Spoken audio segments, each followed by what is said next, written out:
La dissidence est un groupe d'internautes, de citoyens mécontents, qui discutent politique, échangent des informations et souhaitent une démocratie réelle. Certains d'entre eux, des meneurs comme Alain Soral, appelaient à voter FN. Pourquoi? Pour des raisons stratégiques. Soral nous expliquait même que le Front National était le parti le plus anti-système et le moins sioniste. Dans quelques vidéos, Dieudonné lui emboîtait le pas, le subordonnait dans cette tâche de dédiabolisation de Jean-Marie Le Pen. On peut tout d'abord regretter que ces deux figures de la dissidence centrent principalement le débat sur les questions sionistes, racistes et religieuses. Et il n'est pas difficile d'imaginer que la lettre du 23 septembre 2014 de Sylvain Baron, destinée à Dieudonné, lui demandant dans ses prochaines interventions vidéo et spectacles de parler des problèmes liés à l'Union européenne, n'aura pas de réponse. D'ailleurs, la vidéo du 4 octobre de Dieudonné le confirme. Soral, lui, préfère éluder la question de l'UE en discréditant l'action du PRCF et de l'UPR, en tenant des propos inconvenants sur Annie Lacroix-Ris par exemple, ou bien en reconnaissant en François Asselineau un bon conférencier mais un piètre politicien sans testicules. Voilà qui élève le débat. On ne peut donc compter sur eux pour dénoncer les traités européens et les appeler à voter FN pour virer l'UMPS. Vaste programme sur le néant. Car non seulement le FN se refuse dans toute profession de foi à sortir de l'Union européenne, mais joue également de façon ambiguë sur de nombreux sujets, dont le sionisme. Paul-Éric Blanru sort un livre à ce propos. Salim Laibi démontre dans une vidéo les sympathies des dirigeants du FN et leurs liens au sionisme, à la maçonnerie et même à la CIA. Ne voyait-on pas, encore dernièrement, Marine Le Pen soutenir la LDJ? On ne peut être qu'éberlué de leurs alliances et confondues. Il va sans dire qu'autant d'indifférence aux véritables problèmes des Français, le SMIC, la Sécu, le CDI, reflètent bien le mépris qu'ils ont des militants et des Français en général, et que loin de prendre le combat à bras-le-corps, aux côtés de courageux citoyens tels Bruno Boulefcade, face aux banques, ils le calomnient à tort ou à raison.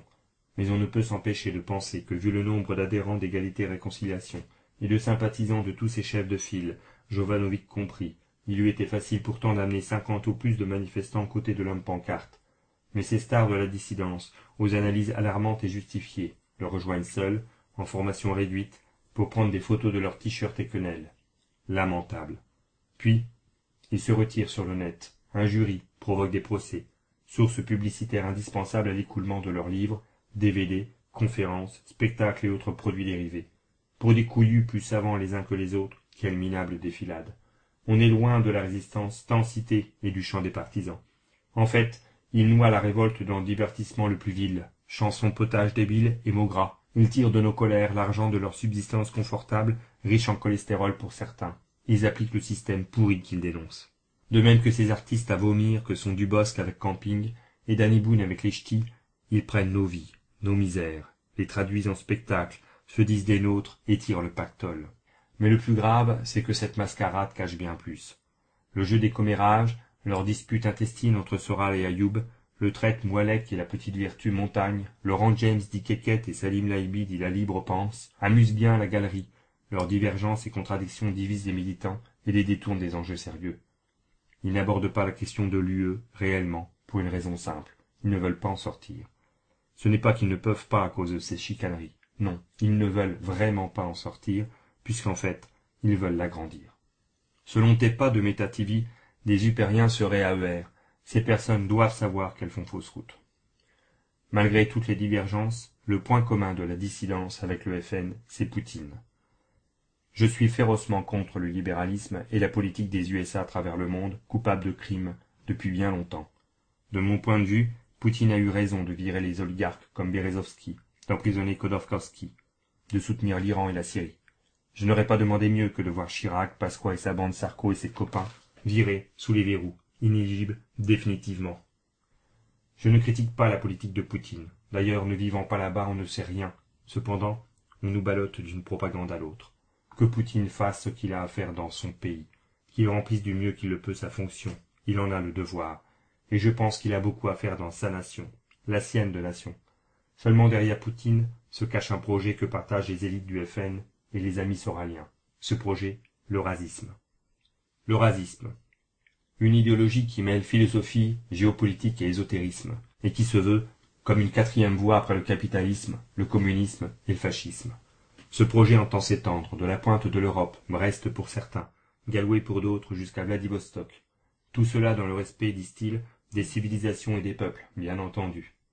Il s'agit une nouvelle fois de nous envahir, comme l'ont fait les USA après la Seconde Guerre mondiale, par la méthode du soft power, c'est-à-dire culturellement, et par l'infiltration dans différents parlements et groupes de sympathisants pro-russes afin de libérer l'Europe, et donc la France, des États-Unis, de l'OTAN et de l'hégémonie libérale. Mais pas de l'Union européenne, puisqu'elle serait sous le contrôle de l'Allemagne. Et pour l'hégémonie libérale, j'ai des doutes. En tout cas, c'est ce que nous explique un proche de Poutine, le théoricien politique et ancien Nazbol, Alexandre Douguine. Nazbol, ça veut dire national-bolchevisme. C'est le parti que Douguine avait fondé avec Limonov, le Parti national-bolchevique, PNB. Depuis, il a quitté ce parti pour en former un autre, dont la vision est que la civilisation thalassocratique anglo-saxonne, protestante, d'esprit capitaliste, serait irréductiblement opposée à la civilisation continentale tellurocratique russe eurasienne, orthodoxe et musulmane, d'esprit socialiste. D'un côté, l'Occident, là où le soleil se couche, représente le déclin, la dissolution. De l'autre, l'Eurasie, représente la renaissance. C'est le pays des dieux, puisque c'est là que le soleil se lève. Les mythes du royaume de Boré. Cette énormité inconcevable pour tout esprit rationnel et juste démontre un caractère égocentrique. La considération que le soleil se lève à l'est et se couche à l'ouest n'est-elle pas valable pour les États-Unis? À savoir, en toute logique, que pour les Américains, l'ouest c'est la Russie donc le mal, l'est l'Europe donc le bien. Affirmer de pareilles inepties, c'est se prendre pour le centre du monde, un narcissisme rétrograde qui voit la Terre non sur un globe mais sur un planisphère. Arrêtons là cette imposture géopolitico-spirituelle. Le soleil ne se lève et ne se couche nullement. La Terre tourne sur elle-même autour du soleil. Point. En résumé, faute de vouloir appliquer une justice sociale basée sur l'égalité de conditions, on prend toutes les idées du passé, politiques, philosophiques et religieuses, que l'on brasse, et l'on sort le racisme. On ratisse large ainsi. Mais l'accumulation des contradictions est périlleuse. Cette énorme bouillie rappelle elle seule la standardisation du mondialisme. Il va sans dire que pour tout croyant, religion et ésotérisme est un mélange explosif. Le respect des innombrables cultes des anciens avec les religions monothéistes est impossible. On prétend faire coexister plusieurs vérités alors que pour chaque croyant monothéiste, il n'existe que LA vérité. Pour les catholiques, par exemple, c'est celle du Christ. Bien qu'athée, je sens les limites d'un tel système et surtout son escroquerie. Une religion en chassant une autre, ce mouvement tente en fait de créer un nouveau culte, une nouvelle vision du monde passé pour se projeter dans l'avenir, un nouveau dogme pour tuer les anciens, une religion qui fanatisera les foules. Voilà de retour l'esthétisme qui avait tant plu à Lucien Rebatté, le symbolisme, le mysticisme, le traditionnalisme par lesquels il est si facile de séduire les masses, un ordre nouveau, le nouvel ordre mondial à la russe.